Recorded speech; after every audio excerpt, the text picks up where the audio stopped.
They say you are what you eat, so I don't eat chicken feet. But I love me some of Grandma's pickled beets. Well, cut it up, put it in the pan, throw it over your shoulder and see where it lands right here in Farmer's Kitchen. Maters, taters, beans and corn, the cows in the barn and the sheep's been shorn, kids in the barnyard chasing Grandpa's chicken. Spices, slices, cuts and dices, gonna slash your grocery prices right here in Farmer's Kitchen. Help you grow your garden good with recipes to suit your mood. Try some grub you've never tried before. Smash it with a wooden mallet, gonna educate your palate. Right here in Farmer's Kitchen, in Tim Farmer's Country Kitchen. We're gonna cook something good now.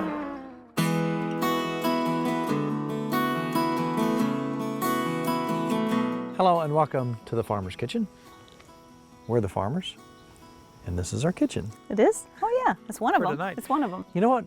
When it's Father's Day, or when it's Mother's Day, we always honor our parents. That's right. Because you and I hit the jackpot. We did. When it came to parents. I mean, we just did. Yes. We're very fortunate to have the best parents in the world. I think so. And you know, something just came to me just a little while ago. So many people will say, man, I saw your dad making the venison burgers. We do that at deer camp every year. We take them and we smash them flat and we put the onions in them. Dad would make the world's greatest cheeseburgers when we were kids. I said, Dad, where'd you get that idea? He said, I went to the White Light in Maysville, Kentucky, where we used to live. So Daddy would sit there and talk to him and watch what he was doing and smell and taste. And he brought that idea from a restaurant home. Good idea, you do that. Dad would go to restaurants and watch when he could see, especially when they were doing it right there on the griddle in front of him. He brought that home. Right. So maybe it's genetic. Maybe. You know, your dad's so good at it. Do you remember last year we invited them over for dinner and we didn't tell your dad what it was, but we had burger waiting for him and we made him cook. We made your dad cook for all of us because he's so good. Ah, he made it good. I have a good picture of you and your dad that day. You know, he was on, I think he was on Kentucky Field and on our show showing how to make venison burgers. Now you could do this with a hamburger as well, but it's very simple. Just follow the Jerry Farmer method. My dad, greatest dad in the world. Later we're gonna have Bill on, another greatest dad in the world. But first, here's Dad making the world's greatest cheeseburgers. Yum. When he was doing that at home, us kids were happy. Yay. Kitchen smelled great. All right, of course, Mom had to start things out, as usual, but Dad's gonna follow up with the main course. These are the world's greatest cheeseburgers. Exactly. And we can vouch for that because, do you remember when we said, Dad, please make the world's greatest cheeseburgers? And you would. All right, let's talk about the world's greatest cheeseburger and how simple it is, but the way that you make it. These are fresh onions. Right. Now, tell us, if you will, give us an overview of how you start. Okay. The thing is, these go so fast, you have to have everything right ready. So I've got the hamburger balls made up. I've got the buns buttered. I've got the onions chopped. The cheese ready where I can get right hold of it quick. Dill pickles, room temperature. Dill pickles, room temperature, salt and pepper, handy. But I got the idea from a small restaurant where they had a lot of customers and they had to serve them very quickly. And the hamburgers would cook instantly. They would go together instantly.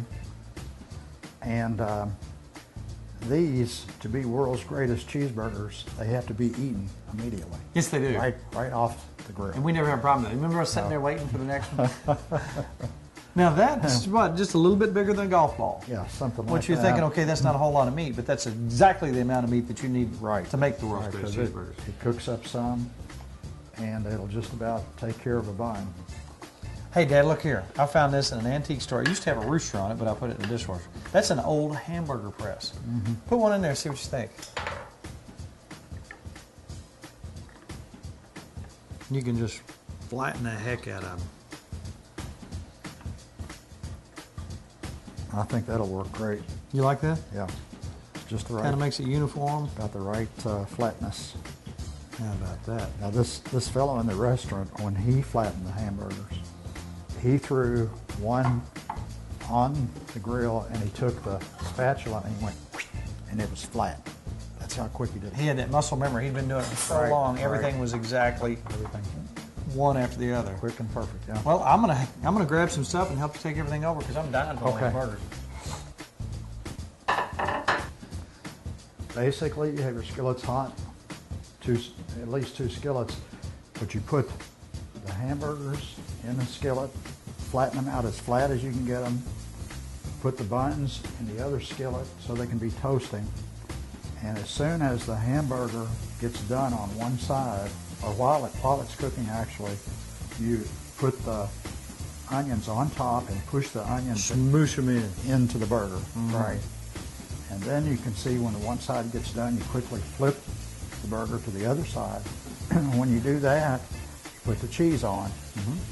And then when the whole thing is finished, the bun should be finished, the hamburger finished. You take it out, put it on the bun, put the pickles on it, and put it on a plate ready to eat. You know what? Anytime you fix these, people just start showing up from off the street, wherever they are, and they start grabbing them. It's hard to keep everybody away from them, but you know, I mean, I was wanting to have at least 3 or 4 of these, but I think we should commit to eating them right now. Those are the world's favorite cheeseburgers. You know, most times when you eat a hamburger, you want some ketchup or mustard. I think that would take away from this. Try this. If you don't like it, we'll come to your house and beat you up and take your hamburger. Nice. No, wonderful. Thanks, Deb. Good job. We're great cheeseburgers.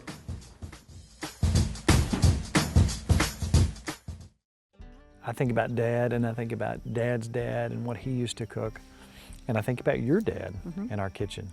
You know, your dad was always talking about barley soup and canned venison, and you know, he was always catching a pike, bringing the pike in, and he would smoke the pike. That's right. Because the pikes have a different bone structure.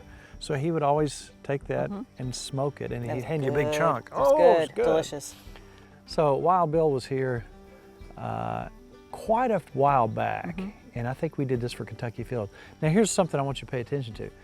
This kitchen that you're looking at, this was probably 2005. Oh, when we first moved in. Same kitchen that we cook in the house now. Right. And your hair was shorter. A My hair lot was shorter. short. You shaved your head. On a dare. My friend Tim Sloan, who has less hair than I do. I'll just right. put it that way. Okay. He said, Farmer, you and your hair. And I said, I don't care about my hair. I'll shave it. He said, You no, look you won't. He cute. bet me 20 bucks. He didn't remember it. So I shaved my It head for looked 20 cute. bucks. I liked it. So anyway, here's me and Wild Bill in our old kitchen in my shaved head. And I've got Wild Bill from Michigan over here, my father-in-law. This is a barley recipe. Basically, cut your vegetables up. Depends on what kind of vegetables you like. It's a tomato-based soup, so I'm gonna pour our tomatoes in. I like to have a beef-based bouillon. I'll use 4 or 5 cubes of that. Got some vegetables cut right here. This gives it a good taste. We'll put quite a bit of basil in there, according to your taste. You might like it, you might not. Like a lot of garlic, some fresh peppercorns here. My mother-in-law got me this. What we'll do is we'll get this cooking, get it boiling, get that nice smell going. And in the end, we'll put anywhere from a 1/2 cup to 3/4 cup of the barley in there towards the end, and that gives it the nice texture. But the most important thing is this right here. Now you can open this up and have it for a snack. You can use it to make barbecue like you do, or you can put it in soup, which I really like. This is good meat here. I don't know what it is. That's a big doe I killed, a big fat doe I killed. Oh, this is beautiful. Archery. I take the deer, which is not usually this nice. It's got fat on it. It's got gristle, muscle, but I just cut it like this, and then I cut it in little squares, and then I just drop it in the jar. And I keep doing that. Now I do this in February and January because up in Michigan in February and January, you can't do much. It's so cold, you can't ice fish. So all this stuff is in the freezer, and I just start cutting it up when I have free time. And that isn't often, because you married men know you don't have free time when you're married. So basically now we've done enough to have 1 jar. And then what I do is I pack it in real tight. It is so good that we make it with barbecue sauce. We put it and mix it up. But our grandson He eats it right out of the package. He just, but now what we do, we push this down, put some water in, and then we take and put the lid on. Okay. And I'll take this over to the pressure cooker, which is right here. Now I have the small pressure cooker here, which will take a pint. Put the water in the bottom of the pressure cooker, put the lid on, let it start steaming, and then it starts jiggling. The little top jiggles here. And once it starts jiggling, you adjust your heat so it jiggles on a regular basis. And then you time it for 1 hour and 15 minutes, turn off the heat, let it cool for about 2 hours, and you're done. It's delicious. Really is. Tim tried it, and I figured if Tim likes it, it's got to be good. Hey, fish is next. You got to figure the fish thing out. We want to can some Yeah, of we those. could do that too. I've never done it. Wild Bill from Michigan's canned deer. You can't beat it. In a little while, we're going to have some soup with that in it. Sounds good. All right.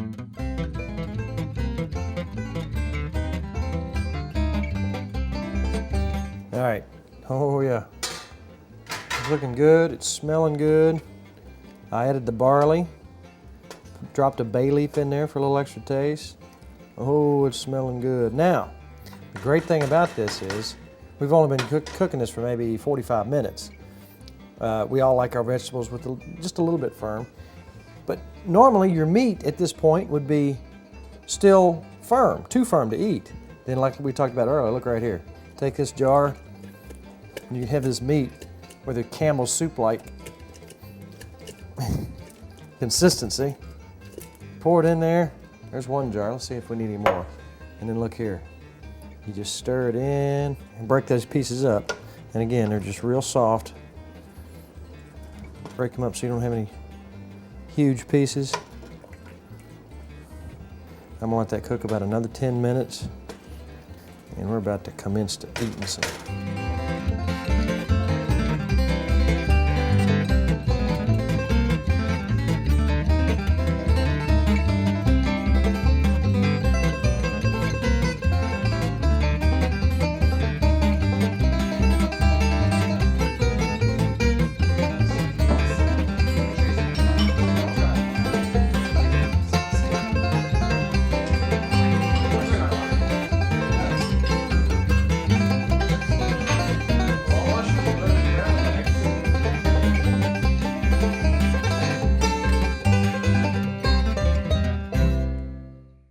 Now tell me some Wild Bill stories, and then I want to tell you one of mine. Uh-oh.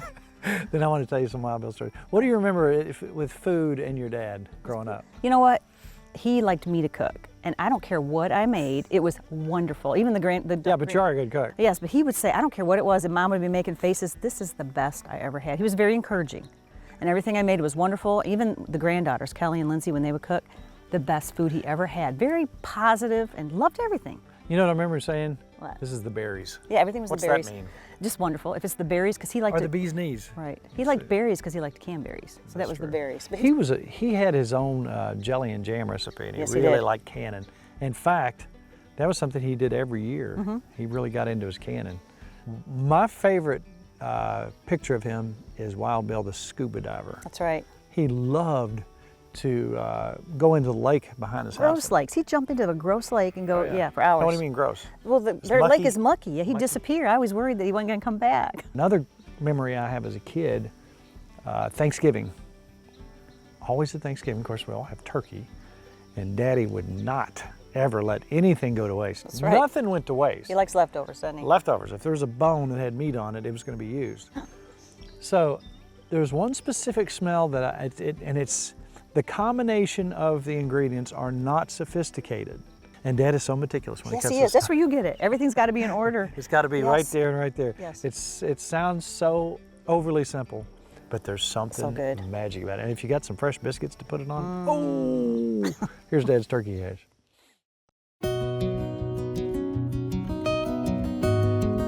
Look who's here today to try our scrapple and tell us what to do with your leftover turkey. It's Mr. Farmer. Hey, Mr. Farmer. Hey, Mr. Farmer.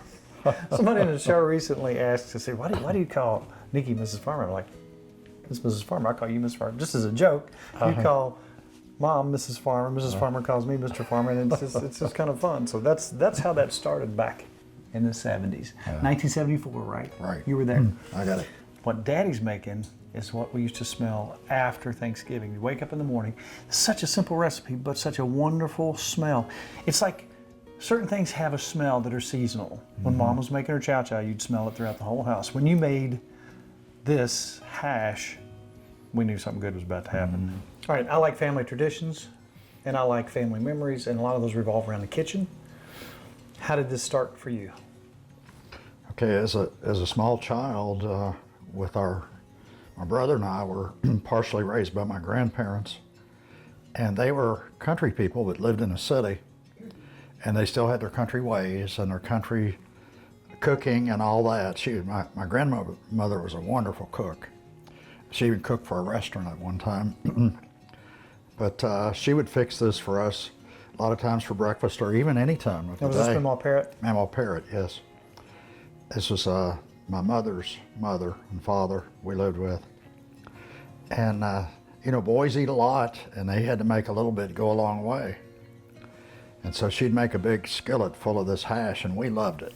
And so when I was grown and married, I started trying to duplicate that for our family, you know. You know, every year, especially around Thanksgiving when we had leftover turkey, I would take the carcass and pick off all the little bits and pieces, and the neck and maybe the back and some of the wings and what we didn't slice up. And that would get put kind of aside for our big hash breakfast or meal. Anyway, we've been doing that a long time. We've been married how many years now? 59 years. 59. How can that be when I'm only 28? I know.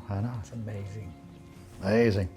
But anyway, the kids always liked it, and This is something you can't hardly not like. It's so simple, but Daddy, it really did have a distinctive taste and smell. Yeah. It smelled the whole house up in this wonderful way. it's that combination of things that give you that certain smell, you know. And because we're talking about it, I want to make it happen. I'm going to turn you some fire on, Mr. Okay. Okay, so you want me to start? Yeah, let's do this. We'll get this heated up a little bit. It takes about 20 minutes for the potatoes to cook. This is a couple of cups of broth. And I've got most of this cut up, but I'll cut up maybe a little bit more potato. And I try to cut it up efficiently and make the pieces come out a certain size so you can pick them up with your fork or spoon or whatever you eat with. And the best way I found to do it is cut it like that and then cut it a couple times across this way. And just in a few seconds you have a bunch of tiny potatoes to go in the hash. So how would you guess you got maybe 2 cups of turkey, 2 cups of potatoes? Yeah, I would say probably, I'd say maybe a cup of onions, maybe 2 or 3 cups of broth. We'll see how much we need. And then potatoes, I usually use like 4 pretty good sized potatoes. These were a little bit smaller, so we used a few more. I think we used about 6 of these. If you're looking at this thing, well, it's only got a couple of seasonings. It's only got a couple of ingredients. I'm telling you, try this after Thanksgiving and then come back and tell me it looks simple. This is absolutely one of my favorite things. All our kids would say, Daddy, make your hash, Daddy, make your hash. That's probably the second favorite thing to the world's greatest cheeseburgers. Well, I'll put the potatoes in first because it takes them longer to cook. I'll go ahead and put these onions in there too since I got them cut up. I think I'll cut up a little bit more onion to put in there. And we'll put the meat in last because it's already cooked. And basically it just has to heat up. Just salt and pepper. Just salt and pepper. Now in a minute, And those onions are getting my eyes. But in a minute we're gonna start getting that smell. so the onions and the pepper really had the most of the smell.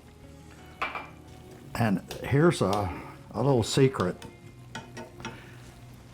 If you don't have broth, no big deal. It's almost as good with water. So, but broth is the best, of course, because you get that broth cooked into everything. This is a little bit, this is gonna be a little bit meaty, so I like that. I have no problem with that. And now, what we've got here, this meat we've got here is a little better than what most of the old timers use. What they had was really scrappy. It was Pieces of gristle and stuff in it. well, I mean, it was little tiny pieces that they picked off of the bones. Just picking every piece of meat off of there. everything, yeah. Okay, so there you go. 20 minutes. When you went back and made it the first time, did you have to kind of experiment to get that? I'm sure you remember the smell and taste too, just like when you were a kid. Yeah. I think the thing I had to figure out the most was the proportions. You know, how many potatoes, how many onions, and how much meat. You know what it kind of looks like. And I was telling you when I first came, I kind of came up with an idea: 1, 2, 3, 4. 1 onion, medium size. 2 cups of turkey. 3 cups of broth. And 4 pretty good sized potatoes, and that makes a skillet. That's it. What, smell that? Yeah, I smell it. That's the magic. So simple, but it's magic. I think that's about as simple a meal as you could make. And when you put it over biscuits, if it boils down a little bit and starts to look maybe a little bit dry, you can add a little water, a little bit more broth. But you don't want it soupy, you don't want it too wet, and you don't want it to dry out. You want it to be able to go over your biscuits like a gravy, and then the other part too. So it's more like a stew than it is a soup. It's not done until the potatoes get soft, so it takes a while. I can't wait to eat this. The kitchen is filled with the proper smell. All right. That smells beautiful. I'm gonna take this and set it aside, Mr. Farmer. I wanted to make another comment or two. You know, it has to have a certain consistency. And could I have that water, maybe just a little bit more water? I've had to add maybe 2 cups of water through this whole process because it keeps boiling down. And if you don't do that, it'll finally end up scorching. So, and the way you can tell it's done, when the potatoes get soft, then the whole thing's done. The meat was already cooked, the onions cook up real quick, so you have to wait on the potatoes till they get done. And that starch, you can see the starch, that makes almost like a slight gravy. Yeah, it is like a gravy. And here's what I think is the way to eat it. Of course, you know, you can eat it any way you want, but that's about how we usually do. Now that right there. And you may need a little salt. I didn't salt it too heavy. Look at that. The simplest things. It might burn you up. You better watch out.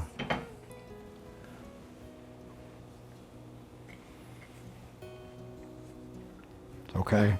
Oh man. Isn't it funny how something you eat or some music will take you back? Yeah, bring back memories. Yeah. That's.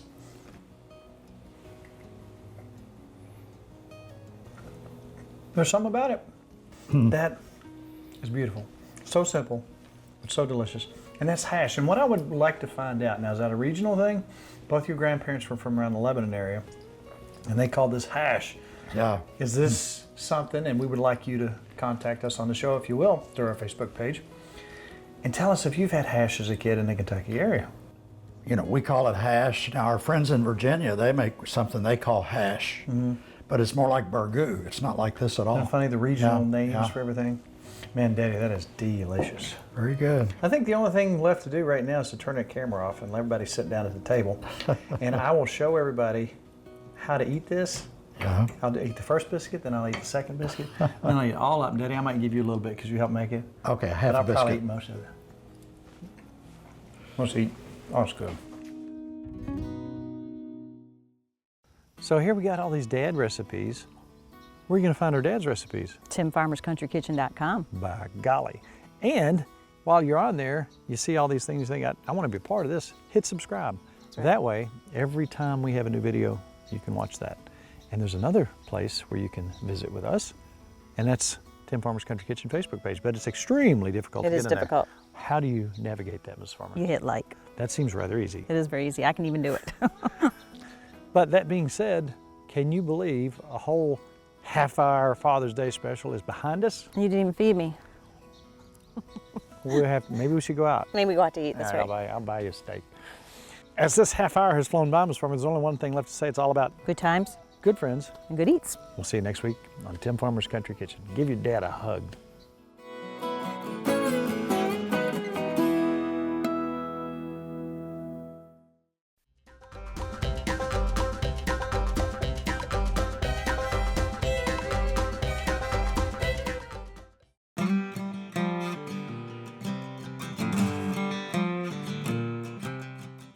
We have been catering for a lot of years, and I wanted everything to have a specific taste. Therefore, I had to come up with my own products. Right. A dry rub, chow chow, and our barbecue sauce are something that we use in all our catering gigs. I developed this barbecue sauce that is not the really thick, syrupy stuff that you get. This has more of a natural, it's got some pepper and onion flavor in it. You can actually see the particulates in there. You know, a lot of people are asking what we use our dry rub on. Now, obviously, pork and chicken are two of the more common things. Also, we've been using on our corn on the cob with butter. That is I'm telling you, this just stuff wonderful. with potatoes is fantastic. So 40 years in the making, Tim Farmer's Country Kitchen Dry Rub.